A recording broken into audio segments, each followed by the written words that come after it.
Ok, pues vamos a empezar con nuestra sesión del día de hoy. Por ahí vi que tienen algunos problemas de conexión. Espero que puedan estar la mayor parte del tiempo de la sesión de clases.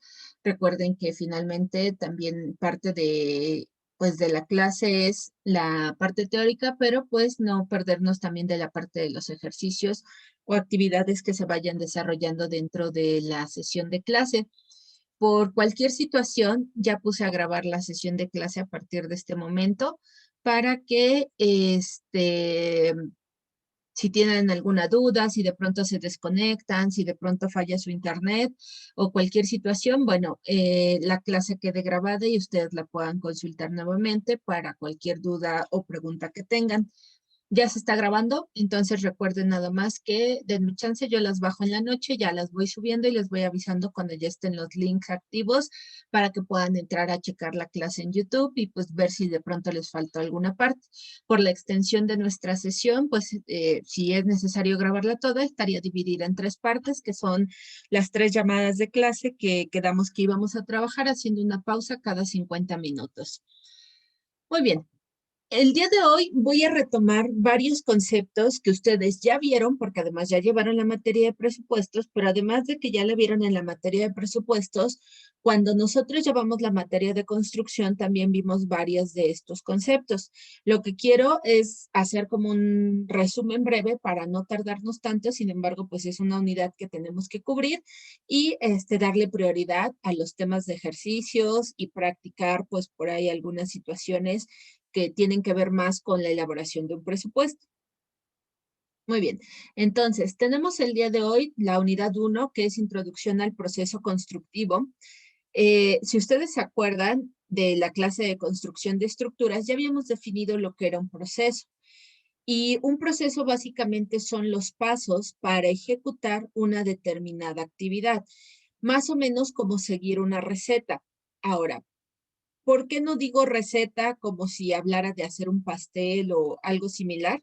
Em, Básicamente se refiere a que tenemos esta situación de que un proceso es una guía. De pronto voy a tener a lo mejor que hacer algunos ajustes durante la ejecución, porque finalmente un proceso sirve para la ejecución de algo que todavía no está, vamos a llamarlo de alguna forma, pues como tan preciso. No es lo mismo elaborar, por ejemplo, concreto. La elaboración del concreto es un proceso que de pronto elaborar o ejecutar un edificio. Porque aunque en teoría, pues en todos los casos tenemos que empezar por la limpieza del terreno, la excavación para ejecutar cimentación y demás cosas, en algunas ocasiones el terreno de pronto tiene que pasar por un mejoramiento. A lo mejor durante el proceso de excavación me doy cuenta que el terreno está saturado de agua y voy a tener que primero sacar el agua. Es decir, tengo que irlo ajustando conforme se van presentando cada una de las etapas de ejecución. A eso se refiere el proceso, a los pasos que a mí me sirven para concretar una determinada actividad, ¿de acuerdo? Y pues la parte constructiva a crear. ¿Crear qué? Lo que ustedes quieran. Con un proceso constructivo, principalmente estábamos hablando en definitiva de edificaciones, pero yo puedo construir también, por ejemplo, un prototipo de un auto y también lo estoy construyendo y también sigue siendo un proceso constructivo. Sin embargo, pues para nosotros sí hace referencia específica a las edificaciones. Ok, entonces, siguiendo con estos conceptos que ustedes ya conocen y que ya tienen en mente, mi pregunta es, y recuerden que si no sirve su micrófono, cualquier situación que tengan, bueno, mándenme el mensaje escrito, ya sea por WhatsApp, por aquí, por el chat de Zoom, o si me quieren mandar un audio por WhatsApp también, está perfecto. Ya van ustedes ahorita aproximadamente a la mitad de su carrera formativa, ¿de acuerdo? Ya no son los estudiantes a los que yo les di metodología de la investigación hace 2 años prácticamente. A estas alturas de la vida, ustedes ya deben de ser más conscientes de cuál es su futuro profesional. Si es que cuando ustedes ingresaron a estudiar esta carrera, a lo mejor no estaban al tanto de todas las cosas o todas las disciplinas a las cuales ustedes se podían enfocar. Díganme, por favor, y esta sí es pregunta para los tres, necesito la respuesta de los tres. ¿Qué estudia la ingeniería civil? ¿Para qué sirve la ingeniería civil? ¿En qué trabaja un ingeniero civil?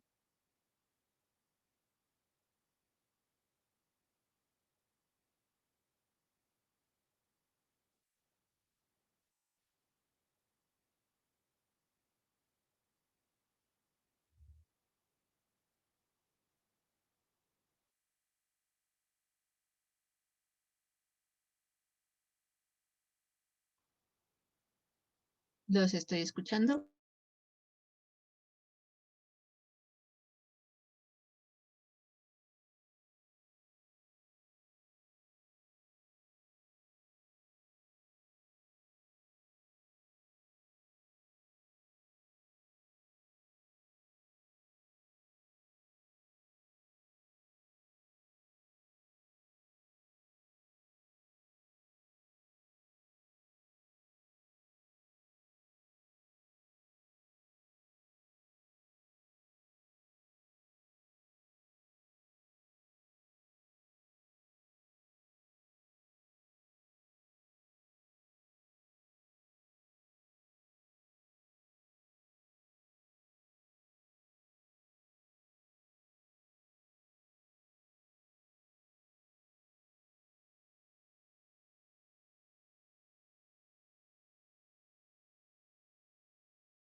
Ok, a ver, tengo por acá la respuesta de Margarito y de Cristian. Margarito me dice, la ingeniería civil es la madre de la ingeniería y como tal tiene conocimiento de casi todas las demás ingenierías. Es la encargada de diseñar, construir y dar mantenimiento a construcciones, ya sean grandes o pequeñas. Ok, puede ser. Me falta una respuesta más, la de Luis Manuel.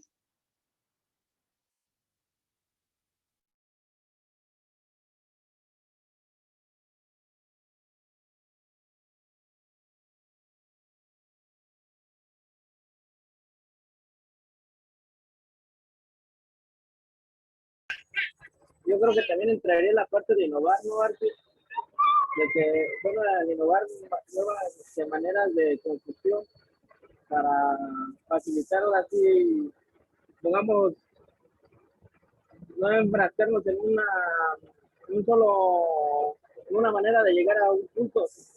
Podemos encontrar varias maneras para encontrar una respuesta. Eso sería para mí lo que es la ingeniería. Ok, perfecto. Gracias, Luis Manuel. Bueno, a ver, retomando lo que ustedes me escribieron por acá y lo que me dijo Luis Manuel. No voy a entrar a discutir porque además creo que no es mi campo y creo que no es mm, mi función, porque además yo no soy ingeniera, ni siquiera, o sea, ni siquiera entro como en el campo. No, no entro en el campo de las ingenierías, pero bueno, ahí les va. No sé si la ingeniería civil sea la madre de todas las ingenierías. No sé si así se los explicó alguno de sus maestros. No sé si es una respuesta que de alguna forma la copiamos de internet o es la percepción que ustedes tengan después de haber pues cursado las materias que han cursado. ¿Por qué hago pausa e hincapié en estas partes? Finalmente, creo yo que no es relevante definir cuál es la carrera más importante y cuál es la profesión más importante. Aquí lo trascendente o lo que realmente hay que poner atención es que ninguna disciplina es pura. ¿A qué voy? Incluso la física, por ejemplo, que es una ciencia exacta, que es una de las disciplinas puras, la física por sí sola no se puede explicar, porque aunque la física se entiende por el método científico, y el método científico me permite observar y concluir. Recuerden que el método científico me manda a experimentar y me manda a comprobar la hipótesis. ¿A dónde voy? La física incluso depende de las matemáticas para poderse explicar a sí mismas. Y entonces muchos dirían, ah, bueno, es que entonces la disciplina madre son las matemáticas. Pues no, porque incluso las matemáticas mismas vienen de la naturaleza. Recuerden que yo sí les puse por ahí alguna vez a ustedes un video que se llama la importancia de las matemáticas, creo, no me acuerdo exactamente, y hablábamos precisamente de esto, que las matemáticas están implícitas en la naturaleza. Entonces diríamos, ah, pues es que entonces la disciplina original es la biología. Y nuevamente vuelvo a decir no, porque para que se explique la biología yo necesito entender de física y necesito entender de matemáticas. Entonces, unas dependen de otras. Ahora, si nos vamos a principios fundamentales, hasta donde yo recordaba, la que es como el tronco común de todos es la ingeniería mecánica. Y en algún momento también lo habíamos hablado. La ingeniería mecánica no es de autos, ¿de acuerdo? Ustedes en la secundaria o en la preparatoria vieron física. Y cuando vieron física, les dijeron que las ramas de la física se dividen precisamente en electromagnetismo, en óptica y en mecánica, que son las divisiones de la física. Pero esas divisiones, ¿a qué se deben? A que ya son conocimientos prácticos, que los vamos a aplicar de forma práctica.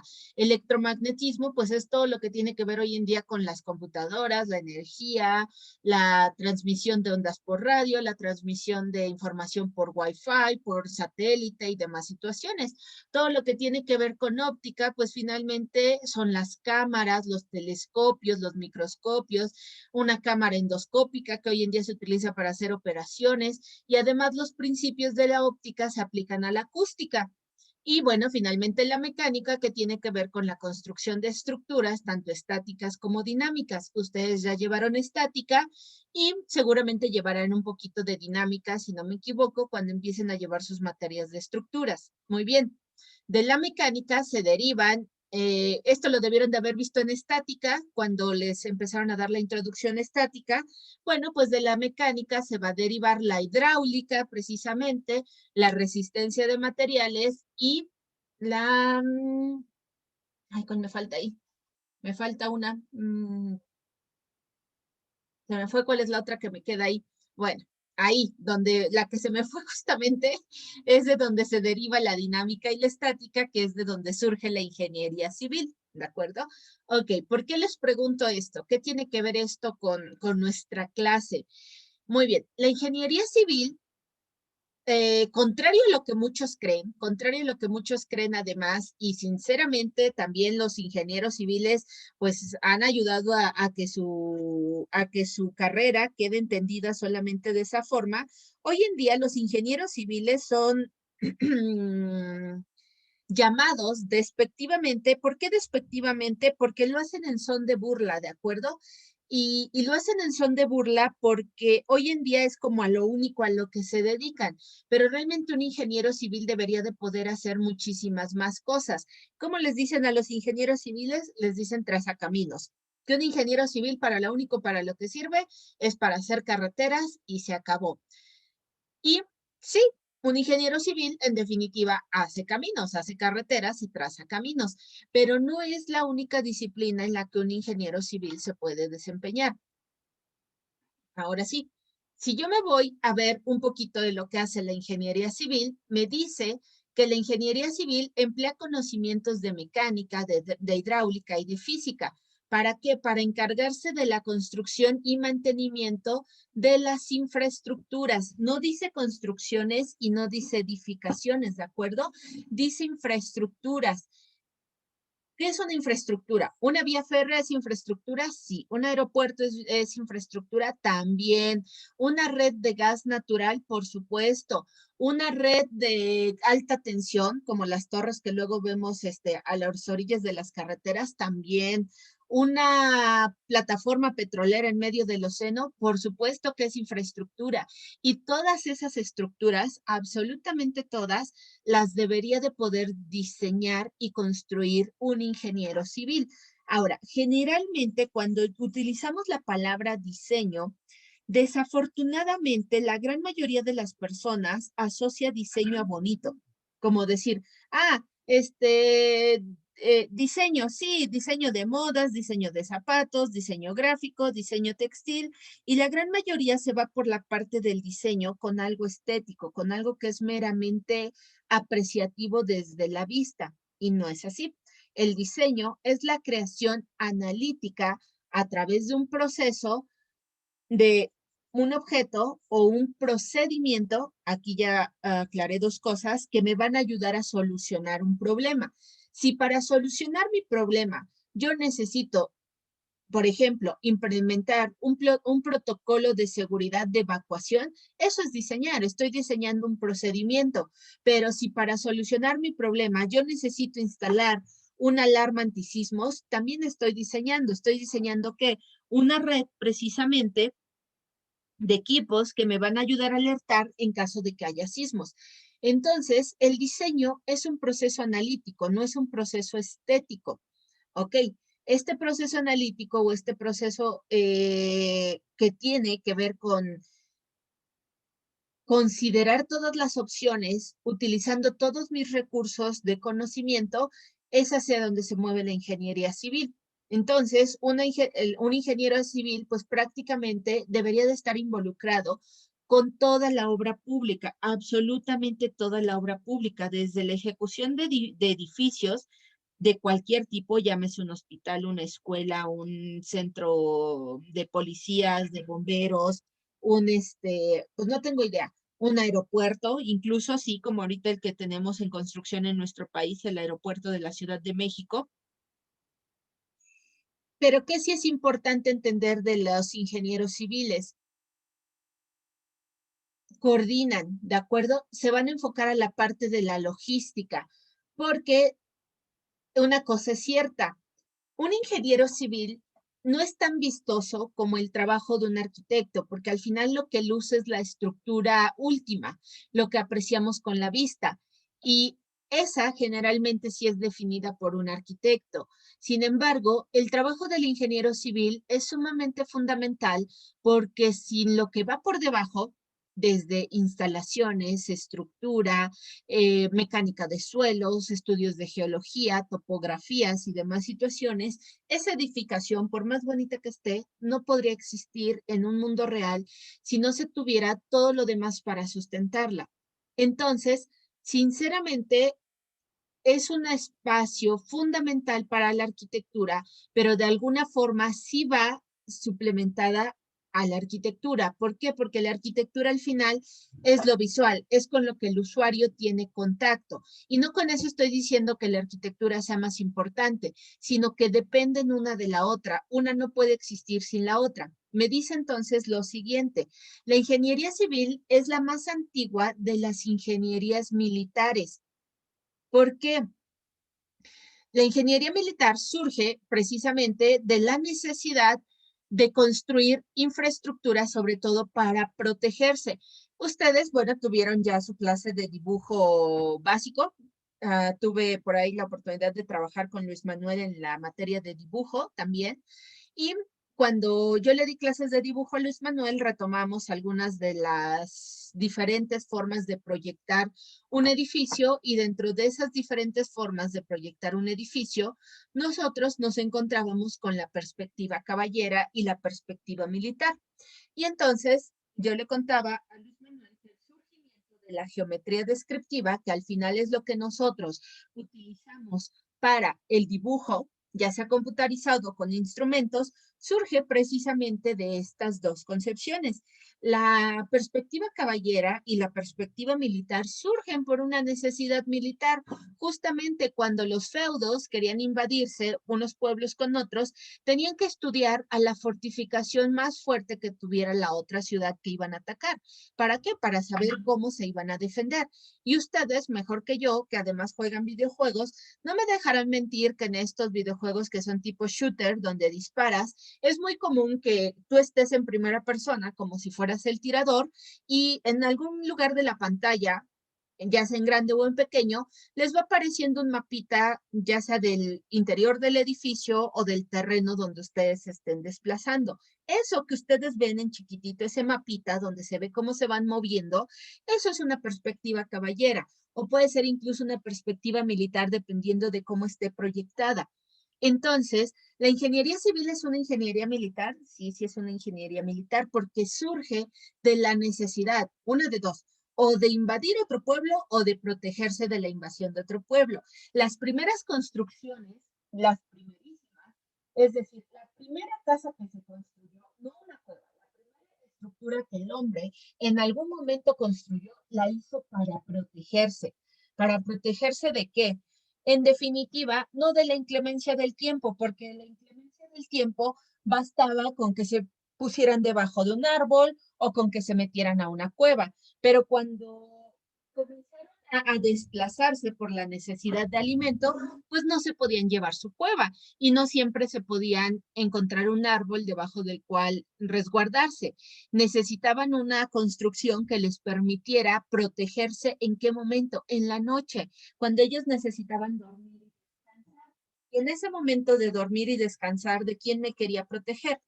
Sí, en algún momento de otras tribus o de otros grupos de nómadas, pero principalmente buscaban protegerse de depredadores naturales, llámese en lobos, osos, cualquier tipo de animal que se los intentara comer.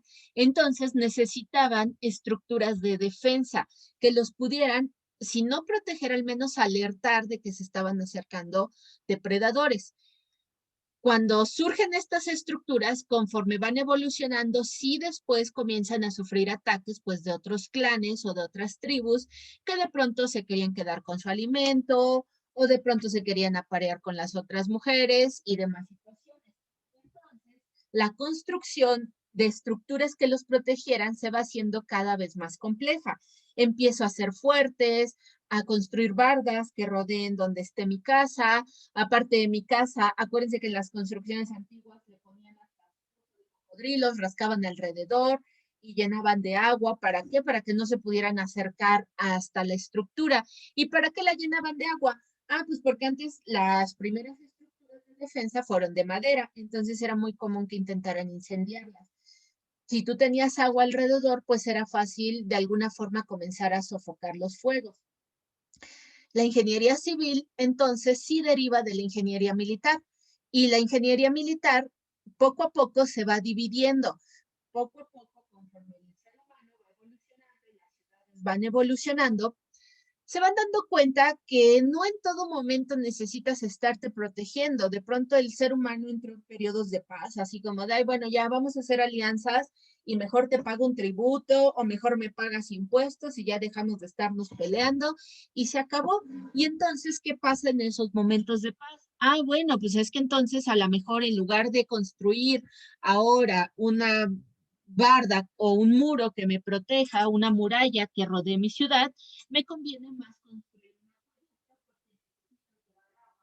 porque me conviene más construir una bahía o un puerto donde puedan llegar barcos que me van a traer materias primas o insumos que yo no tengo en este momento. Me conviene más construir a lo mejor un barco pesquero que un barco militar. Y entonces, estos conocimientos que en un principio surgen como militares, comienzan a aplicarse a actividades cotidianas, actividades del día a día. Y entonces la ingeniería civil se va despegando de la ingeniería militar, pero en definitiva sus conocimientos básicos surgen de este punto. Ok, la ingeniería civil tiene tantas ramificaciones y tantas áreas de trabajo como ustedes se quieran imaginar.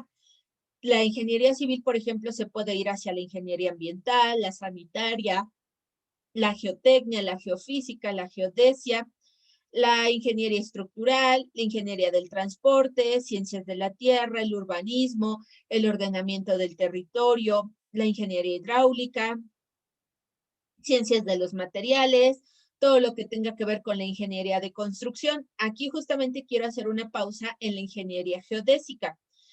Si quieren un consejo mío y que como es consejo lo pueden o no tomar y se pueden olvidar de él y desecharlo completamente, Sinceramente considero que una parte importantísima tanto para arquitectos como para ingenieros civiles es la topografía, ¿de acuerdo? Y tristemente ustedes en su plan de materias de ingeniería civil me parece que no llevan topografía, chicos.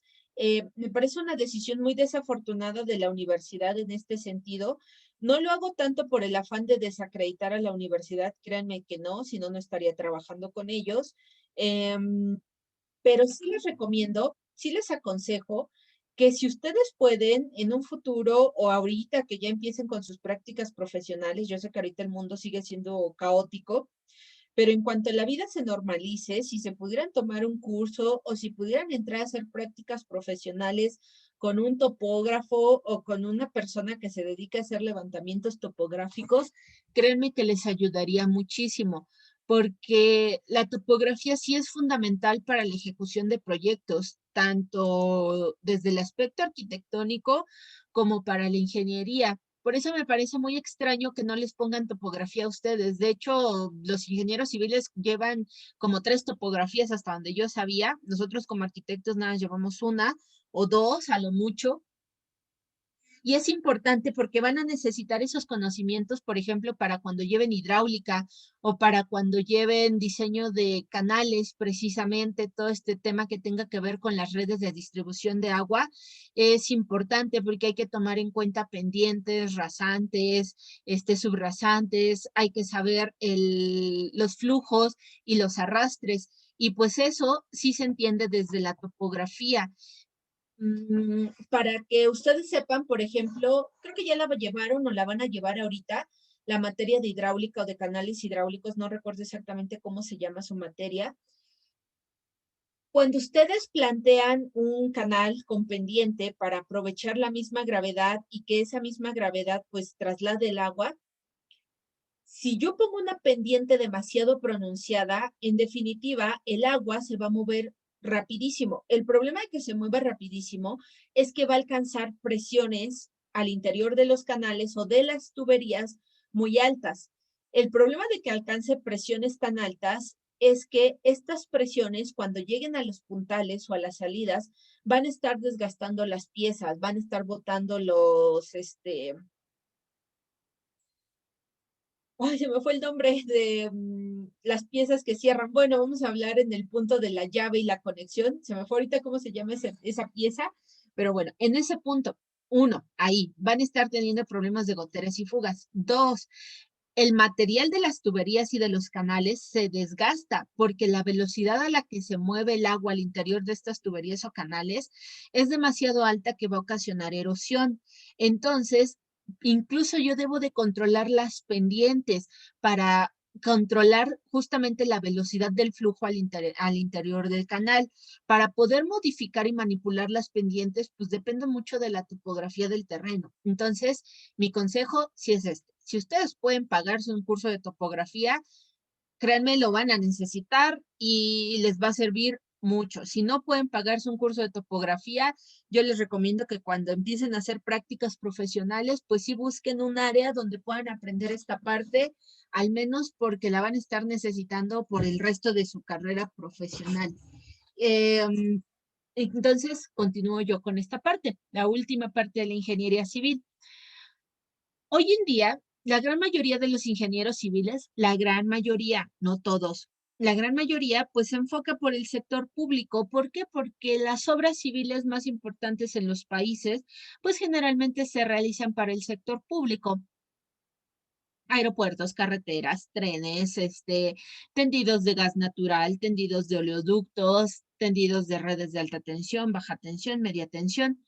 Pues básicamente todo eso lo administra el gobierno. Ahora, ¿por qué dije prácticamente todos y no todos? Porque acuérdense que el gobierno subcontrata a muchas empresitas. El gobierno, por ejemplo, no tiene en su nómina albañiles o no tiene en su nómina de pronto a tablarroqueros y cosas por el estilo. ¿Qué es lo que hace el gobierno? Licita los proyectos y subcontrata empresas. Entonces, estas subcontrataciones a las empresas, pues ya son empresas particulares de carácter privado que se dedican a hacer pues estos proyectos para el gobierno. Esa es una.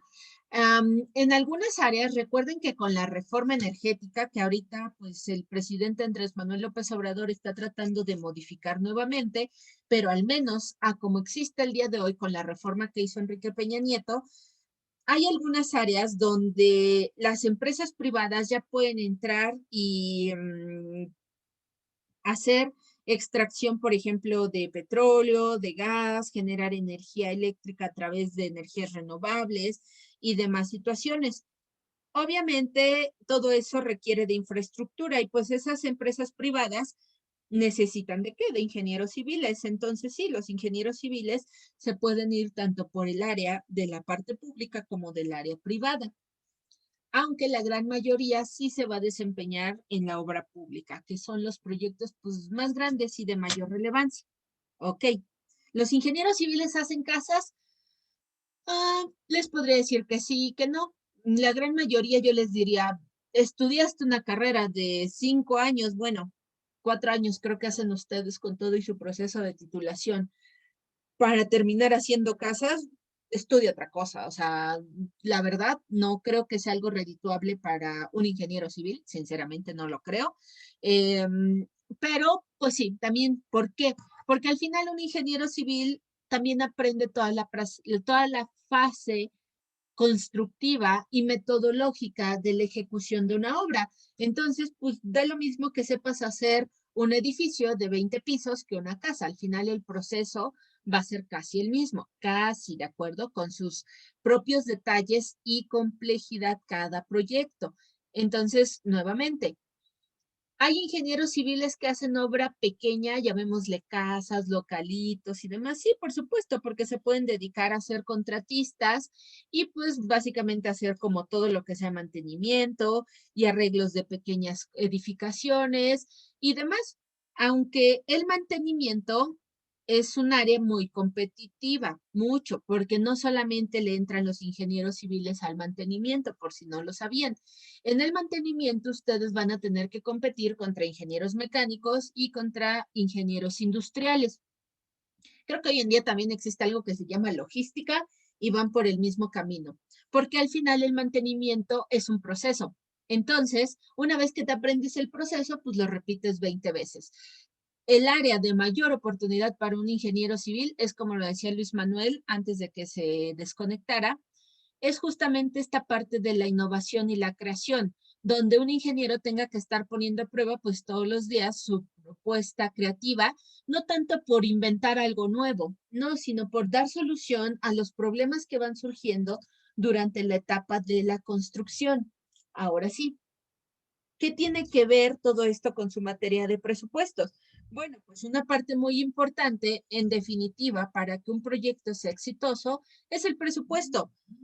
Porque yo puedo construir cualquier cosa que yo quiera, cualquiera, siempre y cuando tenga todo el dinero del mundo, todo se puede construir, pero difícilmente tengo todo el dinero del mundo a mi disposición. Generalmente voy a tener que ir trabajando con un presupuesto y ese presupuesto pues me tiene que ser suficiente para todos los objetivos y metas que tenga la persona que me haya contratado. Entonces, parte de mi obligación y parte de mis funciones es saber administrar los recursos. Y con recursos no piensen únicamente en dinero, ¿de acuerdo? Recursos pueden ser humanos, pueden ser materiales y en definitiva pueden ser de dinero. ¿Por qué? Porque en una obra yo no cito a todos mis trabajadores desde el día uno. Yo para qué quiero ahí a los de herrería o a los de pintura o a los de tabla roca. Yo los voy agendando conforme se vaya avanzando y necesitando dentro del proyecto. Eso es administrar, ¿de acuerdo? Entonces, un ingeniero civil tiene que saber de administración. Por supuesto, tiene que saber muchísimo de administración. Por eso llevan materias como programación de obra, como construcción de estructuras, como presupuestos, que son materias que van muy enfocadas a la gerencia de proyectos porque tienen que saber administrar sus recursos y no solamente administrarlos, controlarlos, que no haya pérdidas, que no haya fugas, de todo. Con todo me refiero a que sus trabajadores no se estén haciendo patos, que no se estén robando el material, que no se esté desperdiciando el material, que los materiales lleguen a obra cuando tienen que llegar. Todo eso es función y control de un ingeniero civil, aunque no es su única actividad y no es su única área de disciplina u oportunidad, pero es una donde frecuentemente se va a estar desempeñando. Sobre todo los ingenieros que quieran andar en obra van a tener que estar muy de la mano con la parte administrativa e incluso contable, porque generalmente son los responsables de pagar. Y para que tú puedas pagar, vas a tener que hacer una estimación. Y para que puedas hacer una estimación, vas a tener que saber costos horarios, precios unitarios, porcentajes de avance, amortización del presupuesto total y obviamente control de tu liquidez de dinero semanal o quincenal o mensual, según estén programadas las estimaciones. Entonces, sí, esto suena que un ingeniero civil es un todólogo. Realmente todas las disciplinas lo son, porque en todas las disciplinas necesitamos de otras disciplinas. No hay ciencias 100% puras. Ya sé, si me escuchara un matemático me diría, claro que sí, las matemáticas y demás, pero la verdad es que no. Todas las disciplinas dependen de otras disciplinas para poder explicarse y funcionar. Este diagrama lo estuvimos viendo en la primera sesión de clases. Retomábamos justamente que este es el proceso de obra. ¿Y cuál es el proceso de obra? Yo les decía, tenemos que empezar por la propuesta técnica para poder hacer una propuesta económica y poder determinar el tiempo de ejecución. Para que yo pueda determinar el tiempo de ejecución, necesito cuantificar cuánto trabajo voy a hacer de cada cosa. Es decir, cuántos metros cuadrados de muro voy a construir, cuántos metros cuadrados de aplanado voy a tener que ejecutar, cuántos metros lineales de castillos voy a tener que elaborar y demás situaciones.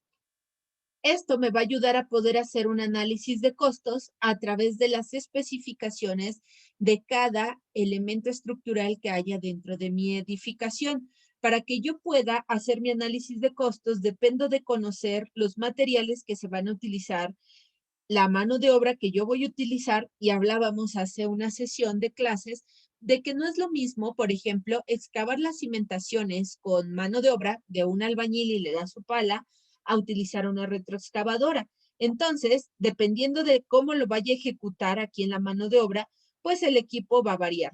Puede ser una retro y yo aquí voy a tener que contratar un operador, o puede ser